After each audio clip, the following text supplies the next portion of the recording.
박수 한번 치겠습니다. 감사합니다.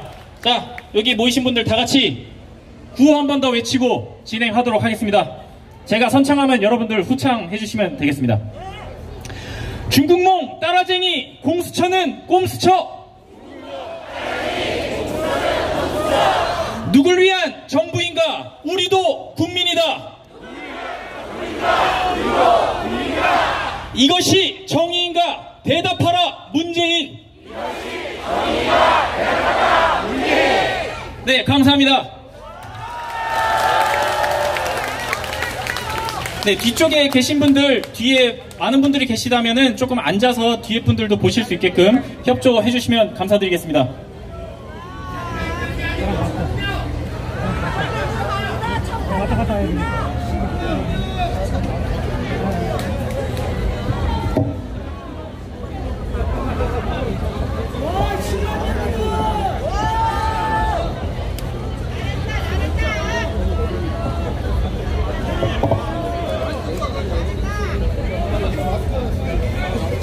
네, 다음 순서로 정부와 여당 그리고 야당 그 어느 누구도 쉽게 알려주지 않는 공수처에 대한 진실이라는 공수처를 소개하는 공수처 그것이 알고 싶다 차례 진행하도록 하겠습니다.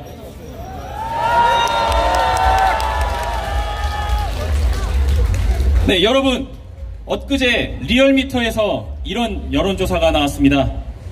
고위공직자 비리수사처 설치에 대해 찬성 비율이 무려 60%가 넘었습니다.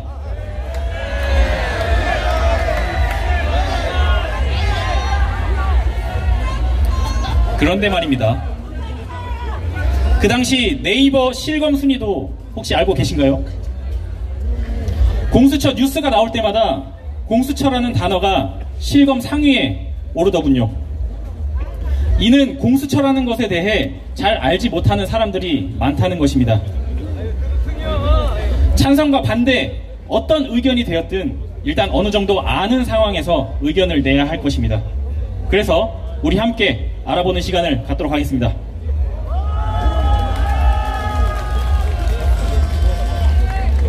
네, 고위공직자 비리수사처, 줄여서 공수처라고 합니다.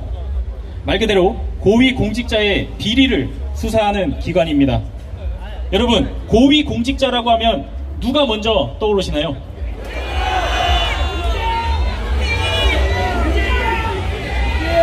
네, 그렇습니다. 저도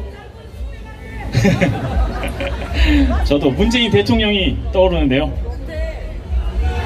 그런데 말입니다.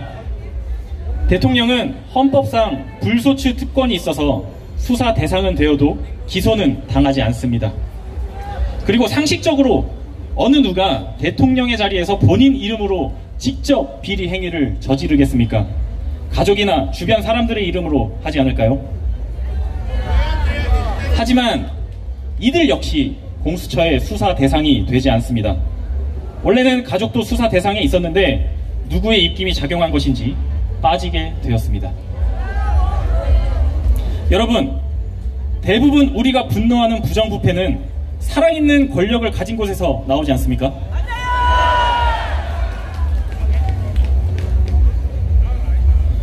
이런 비리가 있을 때 살아있는 권력에 대한 수사를 대통령이 임명하는 검찰총장이 제대로 할 것 같지 않다. 그러니 고위공직자의 부정부패 척결은 그것을 위한 기관이 필요하다.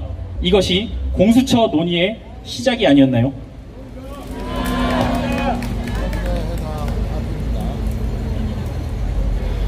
그런데 뚜껑을 열어보니 정작 필요한 부분은 빠져있는 겁니다. 마치 팥 없는 팥빵, 정의 없는 정의당, 민주 없는 민주당처럼 말입니다. 필요한 부분만 쏙 빠져 있습니다. 이런 상황인데도 부정부패 척결을 위한 유일한 답이 공수처라고 외치는 청와대와 민주당이 있습니다. 이미 가장 필요한 부분이 빠진 현재의 공수처법이 답이 될 수 있다고 생각하십니까? 네, 저도 아니라고 생각합니다. 그냥 아닌 정도가 아니라 알아보면 알아볼수록 이상한 점이 한두 가지가 아닙니다. 공수처를 설치해야 한다는 그들의 주장이 진실일까요? 아니면 공수처는 장기 집권을 위한 도구이다라고 주장하는 반대의 목소리가 진실일까요? 저희는 수많은 정보 속에서 진실이 무엇인가 알기 위해서 공수처에 대해 공부해 보았습니다. 그리고 여러분들과 함께 그 내용을 검토해 보도록 하겠습니다.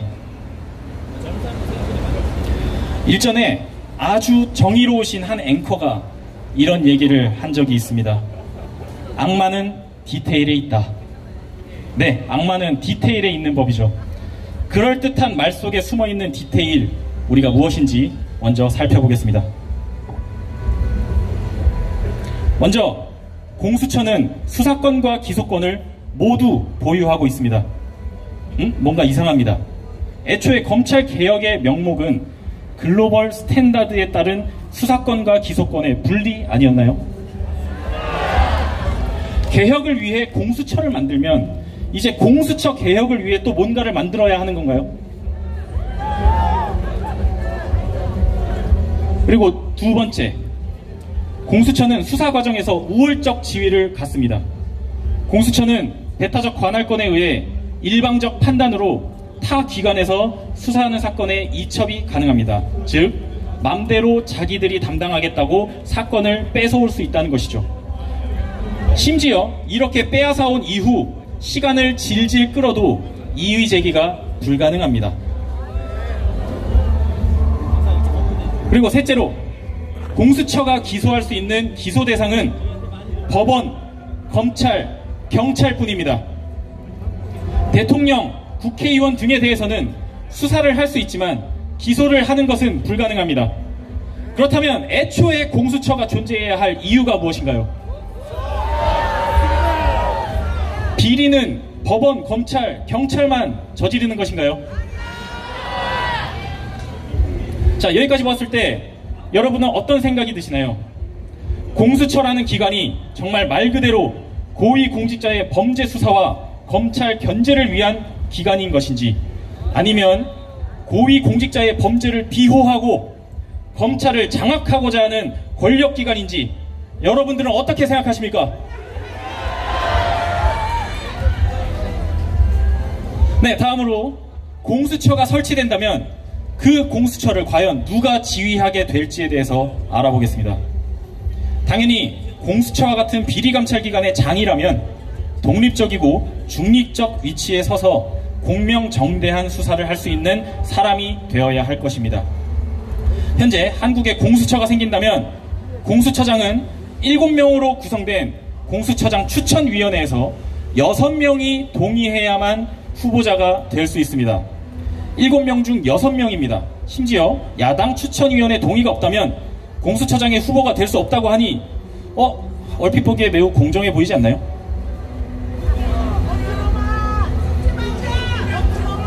여러분, 역시 이 안에도 악마적 디테일이 숨어 있습니다. 7명의 위원회 중 과반수 이상에게 대통령의 입김이 작용할 수 있다면 과연 공정하고 중립적인 공수처장 임명이 가능할까요? 하나씩 알아보겠습니다. 7명에 속해 있는 법무부 장관, 법원 행정처장은 대통령이 임명하거나 대통령이 임명한 대법원장이 임명합니다. 그리고 여당 추천인사 2명, 대통령의 뜻을 반영하지 않을까요? 그리고 야당 추천인사 2명, 이 2명이 정말 여당의 의도를 견제할 수 있을까요? 여당은 늘 한 개이지만 야당은 늘 2개 이상의 정당이 속합니다. 여당 이중대도 야당은 야당인 법이죠. 나중에 다시 말씀드릴 기회가 있겠지만 여기서 선거법 개정이라는 꼼수가 나오게 되는 것입니다. 선거법 개혁으로 야당 추천 2명 중 1명은 예를 들면 우리의 불의당이 추천 가능하게 되는 것입니다. 즉, 여당은 대한변호사협회 회장만 잘 구워 삶으면 원하는 공수처장 후보를 정할 수 있게 됩니다. 그리고 우리는 이미 숱하게 봐왔습니다. 여러 공직의 후보자들의 청문회가 아무 의미 없다는 것을. 모릅니다. 알지 못합니다. 모르쇠로 일관하며 말장난으로 청문회를 버텨내기만 하면 대통령이 공수처장을 임명할 수 있습니다. 과연 이런 식으로 임명된 공수처장이 대통령의 입김으로부터 공정하고 중립적일 수 있을까요?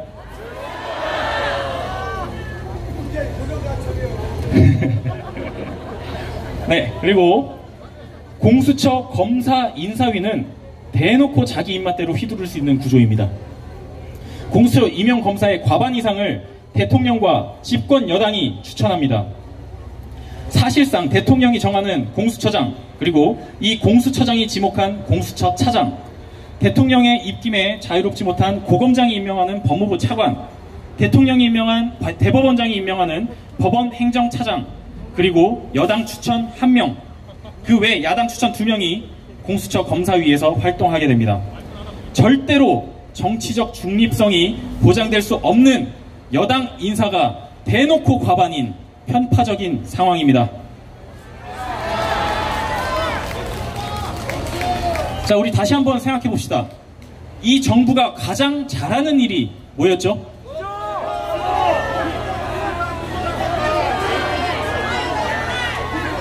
네, 맞습니다.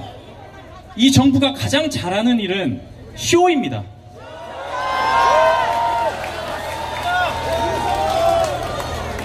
결국 공수처장 임명은 정치적 중립을 보장하는 척 국민을 속이기 위한 쇼일 뿐입니다. 쇼미더 뷔페 예능 한 편 찍는 겁니다. 전혀 공정하지도 않고 중립적이지도 않습니다. 공수처장 임명이 쇼라는 증거는 수사를 진행할 실무자들의 구성에서 적나라하게 드러납니다. 저는 긍정적 마인드를 중요하게 생각하는 사람이라 그래도 대통령이 중립적으로 정당하게 임명한다고 생각해 볼까 싶긴 한데, 근데 여러분도 보셨죠? 범죄 피의자 조국이 법무부 장관으로 임명되는 것.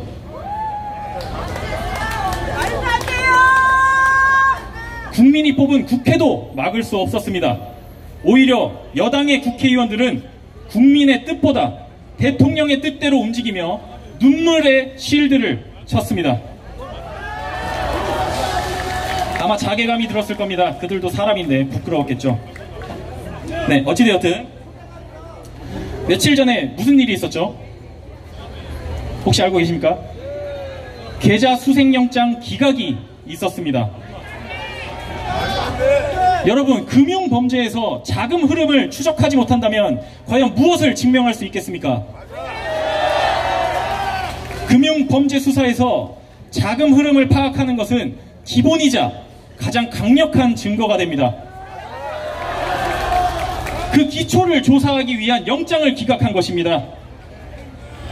여러분, 이 정권이 초기에 들어설 때 가장 목청 높였던 것은 무엇이었나요? 네. 그것 중에 하나는 사법개혁이었습니다. 처음에는 검찰개혁이 아니었습니다. 사법개혁이었습니다. 그 결과가 어떻습니까? 영장 기각입니다. 조국의 아내 정경심 공개 소환도 하지 못했습니다. 역시나 말은 좋습니다. 피의자 인권 보호. 피의자 인권 보호를 명목으로 공개 소환하지 않는 첫 사례입니다. 그런데 왜 법무부 장관 부인이 그 피의자 인권 보호의 첫 사례가 되었을까요? 무엇이 그것을 가능하게 했을까요? 이런 상황에서 공수처가 만들어진다면 그것은 누구를 위한 것일까요? 네, 국민을 위한 것은 아닌 것이 확실합니다. 아니면 그들이 생각하는 국민이 따로 있는 것일 수도 있겠습니다. 아무튼 이 자리에 한 저희 같은 사람을 위한 것은 아닌 것 같습니다. 여러분, 지금 화면에 보이는 문구들 왠지 익숙하지 않으십니까? 자, 읽어드리겠습니다. 공직자에 대한 감독 강화, 부패 방지 철저, 재판기관, 검찰기관, 집법부서의 상호 견제. 여러분들 머릿속에 무엇이 가장 먼저 떠오르시나요?